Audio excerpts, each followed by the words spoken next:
Okay students, पिछली video में हमने एरर्स के बारे में स्टार्ट किया था कि एरर्स क्या होते हैं। ठीक है, एरर्स की टाइप क्या होती हैं, what are the systematic error, ठीक है, what are the irregular errors. तो आज हमारा जो टॉपिक है वो है एरर एनालिसिस। ठीक है, तो एरर एनालिसिस और प्रोपागेशंस ऑफ एरर, इसमें हमने क्या पढ़ना है, एडिशंस ऑफ एरर्स और एरर्स की अगर एडिशन होती है, सब्ट्रैक्शन होती है, मल्टीप्लिकेशन होती है, डिवीज़न होती है, तो इस केस में मतलब कि कैसे आप अप्लाई करोगे और जो आपका रिजल्टेंट आएगा वो कैसा आएगा, तो ये सब इसमें आएगा।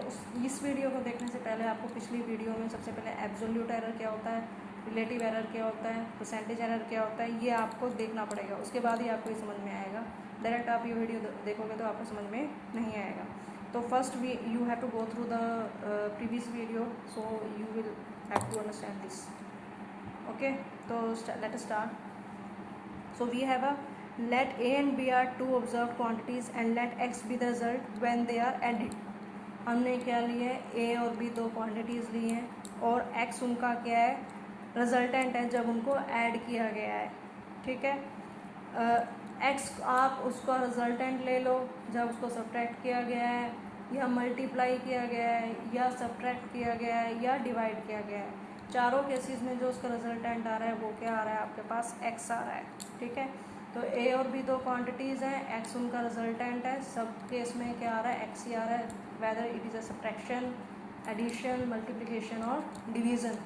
इन बोथ द मतलब कि इन चारों केसेस में आपके पास जो रिजल्टेंट है वो x ही आ रहा है। ठीक है,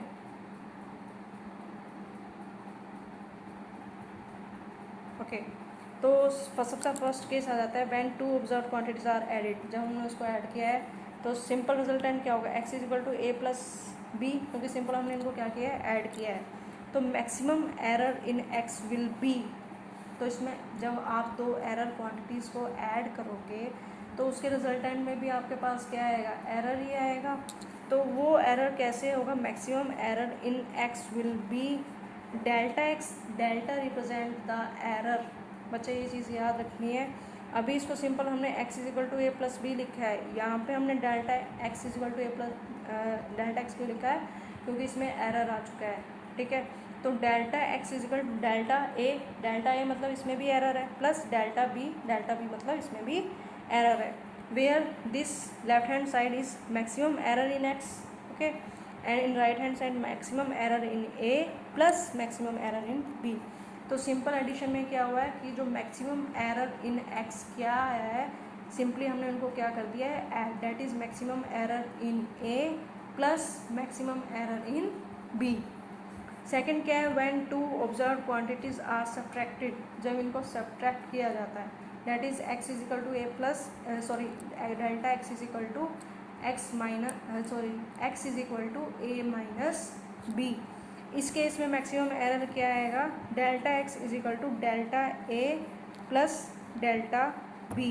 तो मैक्सिमम ऑब्सोल्यूट एरर, बच्चे ये ऐसा क्यों आया है कि यहाँ पर प्लस क्यों आया है, क्योंकि बच्चे हम यहाँ पे मैक्सिमम एरर की बात कर रहे हैं। अगर मैं माइनस करूँगी, बच्चे हमेशा ये चीज़ याद रखो, जब आप दो चीज़ों का सब्ट्रैक्ट करते हो तो वो चीज़ मिनिमम बनती है, मतलब कि कम बनती है। जब आप दो चीज़ों को ऐड करते हो तो मैक्स होती है, मैक्सिमम बनती है। तो इस केस में हमने इसलिए ऐड किया है ताकि हमें, क्योंकि हमें मैक्सिमम ऑब्सोल्यूट एरर चाहिए, तभी हमने delta x is equal to delta a plus delta b किया है। तो maximum absolute error in x is equal to maximum absolute पहले आपको ये चीज़ याद रखनी है कि जो पहले वाला आपने एग्जाम्पल किया था उसमें आपने लिया था सिर्फ मैक्सिमम एरर, इसमें आप ले रहे हो मैक्सिमम ऑब्सोल्यूट एरर। तो ये चीज़ आपको ध्यान रखनी है और ये चीज़ आपको पढ़नी है कि एब्सोल्यूट एरर क्या होता है, ये प्रीवियस वीडियो में मैंने समझाया हुआ है। तो maximum absolute error in a plus maximum absolute error in b। Okay, when two quantities are multiplied, जब हमारी मल्टीप्लाइड हो रही है तो x is equal to a dot b dot signify the multiplication. तो maximum possible error in x will be, इस case में आपको ये होगा कि डेल्टा x by x is equal to delta a by a plus delta b by B. ये आपको ध्यान रखना है कि एडिशन में कौन सा फॉर्मूला लगाना है, सब्ट्रैक्शन में कौन सा फॉर्मूला लगाना है और मल्टीप्लिकेशन में कौन सा फॉर्मूला लगाना है। मैं इसको कभी अगर मुझे टाइम लगा तो मैं इसके न्यूमेरिकल भी करवाऊंगी, उसमें आपको और क्लैरिफाई हो जाएगा। When two of the quantities are divided, so x is equal to a upon b, तो मैक्सिमम पॉसिबल एरर इस केस में क्या होगा, same delta x by x is equal to delta a by a plus delta b by b। तो इसमें आपके पास क्या आ गया, सेम आ गया, जैसा आपका मल्टीप्लिकेशन में आया वैसे ही आपका किसमें आ गया, इसमें आ गया। ओके तो ये भी क्या है आपका सेम है। आगे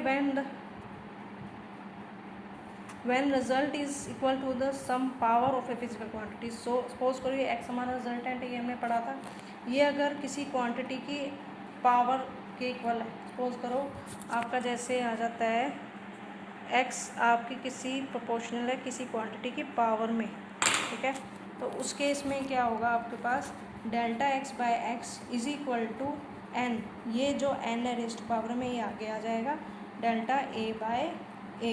फिर से देखो कि जब वो किसी फिजिकल क्वांटिटी के पावर में रिलेट कर रहा है, ठीक है, तो उस केस में जो आपका रिजल्टेंट का जो एरर आएगा वो क्या आएगा, that is delta x by x is equal to ये जो n की वैल्यू है जो भी 1 2 3 4 5 कुछ भी हो सकती है वो आगे आ जाएगी डेल्टा a बाय a। ये इम्पॉर्टेंट है, इसके बेस पे जो न्यूमेरिकल है वो बहुत आते हैं, तो this formula is very important, so you have to go through this, ठीक है। एग्जांपल्स वैसे थे आपको बुक में दे रखे हैं, फिर भी अगर नहीं समझ में आते तो आप मुझसे पूछ सकते हैं, ठीक है। सेकंड क्या है, उसके बाद क्या है, maximum relative error in x is equal to n times the relative error in a। वो ये चीज़ क्या है, n times the relative error in a, n times the relative error in a, समझ में आ गए। सेकंड अगर आपको दे रखा है, अगर इसमें तो हमारे पास सिंगल टर्म है a raise to power n, अगर वो मतलब कि 2-3 टर्म्स हों डिवीज़न में, मतलब कि डिनोमिनेटर में भी हो मल्टीप्लिकेशन में भी हो, जैसे यहाँ पे जो x है वो 3 क्वांटिटी में डिपेंड कर रहा है, जैसे x is equal to a raise to power l b raise to power m divide by c raise to power n। तो इस केस में क्या होगा,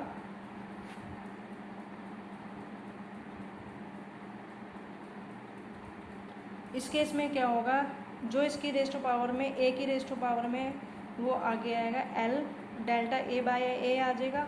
अब b की रेज़ टू पावर में m है तो m delta b by b आ जाएगा। c की रेज़ टू पावर में n है तो n delta c by c आ जाएगा। तीनों टर्म्स आ गए और तीनों के बीच में प्लस आ जाएगा। फिर से समझो कि अगर हमारे पास x की वैल्यू 3 टर्म्स को कंटेन करती है, उस केस में क्या होगा, हम पहली टर्म उठाएंगे a के रेज़ टू पावर में जो होगा वो आगे आ जाएगा delta a by a, b के रेज़ टू पावर में जो होगा वो आ जाएगा m delta b by b, c की रेज़ टू पावर में जो होगा वो आ जाएगा n delta c by c। तो ये आपके एरर्स हैं।